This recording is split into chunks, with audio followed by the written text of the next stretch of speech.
¿Qué es lo eterno? ¿Es aquello que perdura para siempre? ¿O es lo que no se olvida? Juan Salvo alcanzó la eternidad gracias a El Eternauta, el gran ícono de la historieta argentina, producto de Héctor Germán Oesterheld. En estos sillones se escribió El Eternauta, y todo lo que escribió mi marido. Son re viejos, pero eran tan cómodos, dormía acá porque se levantaba a las 5 o 4 de la mañana para escribir, o se acostaba a las 5 o 6 de la mañana y trabajaba acá. Para él lo mejor eran los sillones. El hombre que cambiaría para siempre la historieta en el país nació el 23 de julio de 1919 en la ciudad de Buenos Aires. A pesar de haber estudiado geología en la Universidad Nacional de Buenos Aires, su pasión siempre fue la escritura. Pagaba sus estudios con su trabajo como corrector y escribiendo cuentos infantiles. Al finalizar su carrera, mientras continuaba inmerso en la literatura infantil, se casó con Elsa Sánchez. Juntos criaron 4 hijas: Estela, Diana, Beatriz y Marina. A él le gustaba escribir, siempre le gustó escribir, pero escribía para chicos y le fue muy bien. Incursionó en la historieta recién en 1952, cuando creó Bull Rocket. Al año siguiente, escribió Sargento Kirk. Me ofrecieron hacer historieta y él quiso probar. Yo me enojé muchísimo, muchísimo me enojé. Yo no quería que hiciera historieta, me parecía una estupidez total. Y era así, en ese momento era así, era la historieta para divertir a los chicos, que no pensaran mucho, ¿no? Pavadas. Y él dijo, no, la historieta, si se hace bien, puede ser el libro que lean los chicos el día de mañana.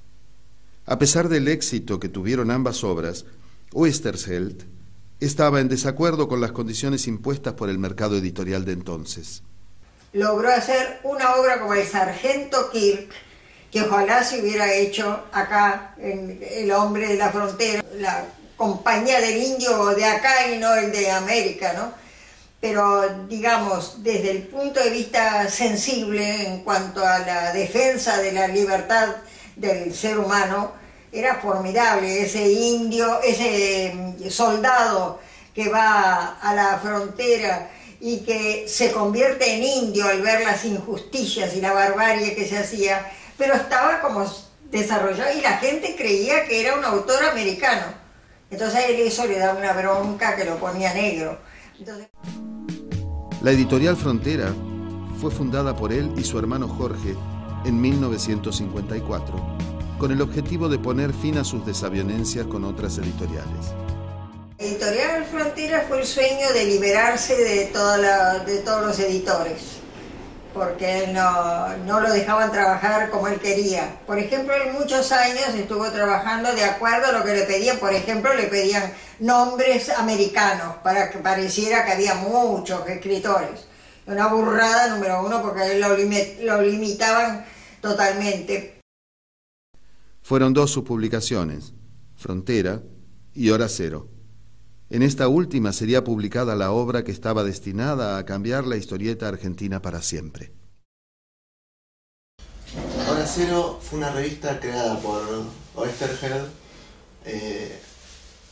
para, digamos, como para tener un poco más de libertad creativa y artística, porque el sistema donde como se hacían historietas argentinas en ese momento era trabajaban muy en paquete, no tenían respeto por los autores.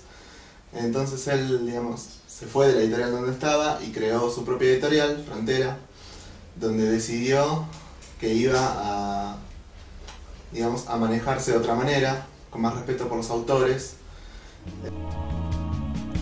El Eternauta, que contó con guión de Oesterheld y dibujos de Solano López, narra la historia de Juan Salvo y su familia, quienes deben sobrevivir a una invasión extraterrestre. Eso él dijo, yo voy a hacer El Eternauta, lo voy a hacer acá, con gente de acá. Y lo hizo, lo dedicó a la Argentina en realidad. Surgió como un intento de adaptar Robinson Crusoe a la ciencia ficción. A diferencia de las historietas de la época, el conflicto sucede en Argentina, retratando personajes y situaciones típicos del país. Todos en ese momento se hacía muy, o directamente venía de afuera, o se hacía muy for export. Digamos, las historietas que se hacían acá en Argentina tenían de protagonistas vaqueros con nombres ingleses, y de pronto aparece el Eternauta, que es Juan Salvo, que es un argentino, con gente en un garage jugando al truco, con elementos muy populares y muy reconocibles, como en la cancha de River, con todas las personas hablando en un argentino, ¿no? En ese neutro que tenían las historietas en ese momento. La invasión alienígena comienza con una nevada que mata todo lo que toca. Tanto el protagonista como sus seres queridos sobreviven por encontrarse jugando al truco en la casa de Juan Salvo. Había que crear personajes absolutamente auténticos, como es la gente de acá, con sus costumbres, con sus cosas, sus calles, su vida, que lo interpretó muy bien Solano. Los personajes se ven obligados a defenderse de ellos, el invasor, de las formas más ingeniosas, porque las armas convencionales no funcionan contra estos enemigos de otro planeta. Bueno, Oesterheld, cuando justamente sale Hora Cero, en el año 57, hace un quiebre un poco dentro de lo que es el guión de historieta. Porque hasta ese momento todos los héroes eran norteamericanos, sobre todo porque es una revista que salía con historias de guerra, sobre todo, por supuesto, por la Segunda Guerra Mundial. La característica de Oesterheld es que no había héroes, los héroes eran todos. A lo largo de las batallas, que ocurren en lugares como el estadio de River, la avenida General Paz y la plaza de los dos congresos, Juan Salvo se da cuenta de que ellos manipulan a los habitantes de planetas previamente conquistados para que ataquen a la Tierra. Siempre hay uno que quiere destruir al otro, siempre. Y el otro que busca cómo defenderse. Por ejemplo, el grupo de amigos que vivían en esa casita, que se dan cuenta de que los van a matar a todos, que inventan la manera de ver cómo salvarse, algunos pueden y otros no, van desapareciendo todos contra el enemigo, ese enemigo que iba a aparecer y que los iba a matar a todos. Esta primera parte de El Eternauta terminó de publicarse en el número 106 de la revista Hora Cero Semanal. Poco tiempo después, la editorial Frontera ingresó en una crisis que solo culminaría con su cierre en 1961, cuando todos sus títulos quedaron en manos de la editorial Emilio Ramírez. Cierra porque evidentemente no andaba bien, tenía ya problemas, porque ya la revista venía del 57, Oesterheld era el director en ese momento de la revista, ya no era como al principio que ya tenía una parte de la revista y todo, sino que él dirigía la parte artística de los guiones, y bueno, y ya la editorial venía con problemas y lamentablemente tuvo que cerrar. En 1969, la revista Gente contrató a Oesterheld para hacer una continuación de El Eternauta, esta vez con los dibujos de Breccia.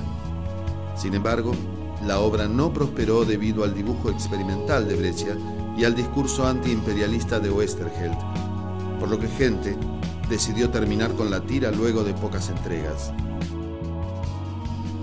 En 1974, la editorial Record fundó la revista Scorpio, en la que Oesterheld comenzó a trabajar como escritor regular y donde más tarde sería publicada la segunda parte de El Eternauta.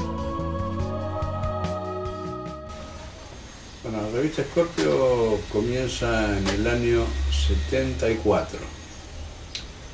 Primero sale una versión en Italia, en Roma, porque el trabajo generalmente iba para allá, y luego se hace la revista acá en la Argentina.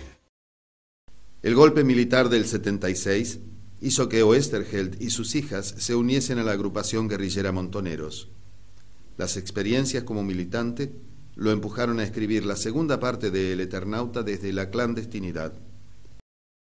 Hasta sus hijas ya se habían metido, pero era con peligro, mucho peligro. Entonces él se puso a la altura de lo que quería la juventud. Esta segunda parte contó con los dibujos de Solano López y la censura brutal del editor de Scorpion, lo que hacía que la obra perdiese todo sentido. Para empezar, los dos autores se manejaron de formas separadas, como que no había mucha comunicación entre ellos en lo que hacían en el momento, en la segunda versión, y que además eso, el material fue muy político. En El Eternauta 2, Juan Salvo deja de ser un sobreviviente para convertirse en un combatiente capaz de hacer lo que sea para salvar a su esposa y a su hija. El propio Oesterheld figura como un personaje que lucha junto a Juan Salvo. La gente reconocía el Eternauta porque era lo que le estaba pasando acá, dentro del país. Los obreros, la clase obrera, la clase militante y los señores del poder. La nueva entrega del Eternauta era una dura crítica al régimen dictatorial e incentivaba al lector a luchar contra el golpe de Estado en pos de la revolución. Por este motivo, se acusa a la segunda parte de ser un manifiesto montonero. Él, ese problema lo sintió adentro de él, cuando él vio de qué manera el país, la política del país estaba cometiendo una barbaridad de esas que no tenía nombre, y que en esa barbaridad estaban justamente los militares. Se cree que su ideología política, junto al Eternauta 2 y la biografía que escribió del Che Guevara, llevaron a los militares a secuestrarlo en 1977.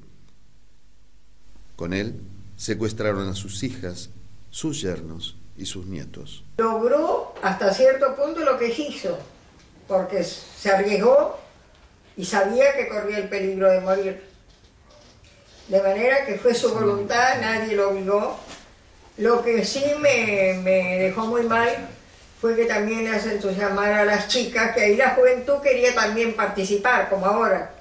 Pero en ese entonces era cuestión de vivir o morir, porque ya se los consideraba bolcheviques, o sea, comunistas. Y ahí fue donde empezó el terror, hasta que vino el terror completo y ya ahí sí. Los mataron a todos, y yo creo que las mataron a las 4 porque sabían que él estaba en Europa. Entonces la manera de hacerlo volver era eso. Y eso fue sí. Entonces quedé sola. Héctor Germán Oesterheld no es solo un número que abulta la trágica lista de desaparecidos. Es un profeta de la historia argentina, un creador de historias imperecederas. Él y su obra son, como Juan Salvo, eternos viajeros del tiempo.